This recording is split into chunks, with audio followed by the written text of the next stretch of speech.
Hello, at Saline Area Schools, we really value the importance of positive social, emotional, and mental health. In fact, Goal 3 of the strategic framework, which can be found at salineschools.org, really talks about developing a positive school environment. And so this year, one of the ways that we're going to do that are through these foundations cards. Every staff member in the district has one, and all parents are going to get one. Students who demonstrate positive aspects of social, emotional, and mental health demonstrate the following.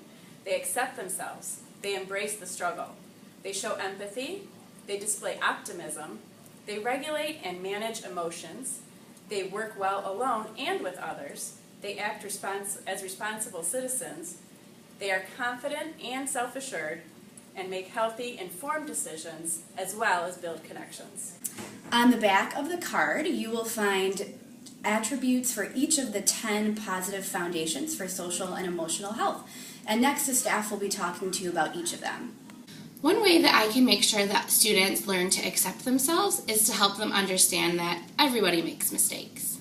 Hi, so I'm going to talk about embrace the struggle, and we all know the struggle is real. So in order to help students embrace this, we need to connect with our students and recognize that fails, those first attempts in learning, are good. And these trials, not mistakes, but rather trials, help grow the passion and enthusiasm needed to persevere. One way we can teach students how to show empathy is by providing opportunities for them to experience the world from different perspectives.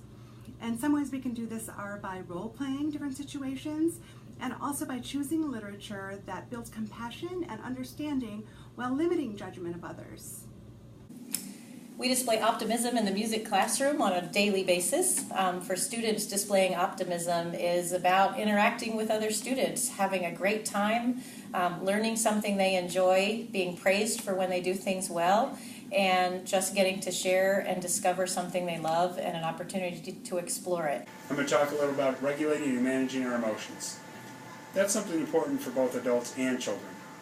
A few examples of what I suggest kids and adults do to regulate their emotions are: take a deep breath, count to 10, walk away and let it go, wait and cool off.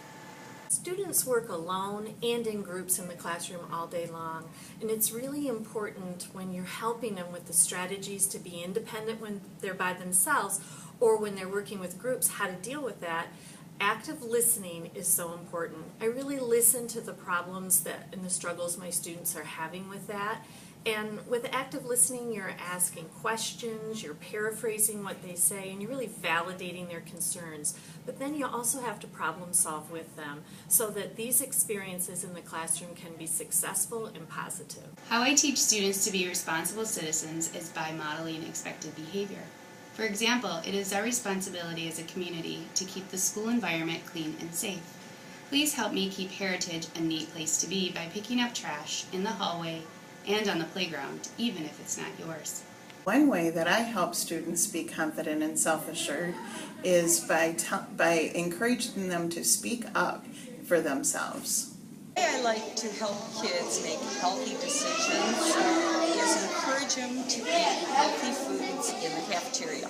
So in my classroom, some things that we do to build connections, we share good news daily. So in the morning, students will come in and we randomly select some students and we share good news, and we have a student who leads out good news and we ask questions and kind of talk about those things that are going on. And then once a month in our classroom we try to have lunch together. So it might be a couple students coming back to my room or me going into the lunchroom, and just to kind of build connections outside of academics. And we wanted to let you know that we will be sending these Saline Area Schools Foundations of Positive Social, Emotional, and Mental Health cards out with your students very, very soon.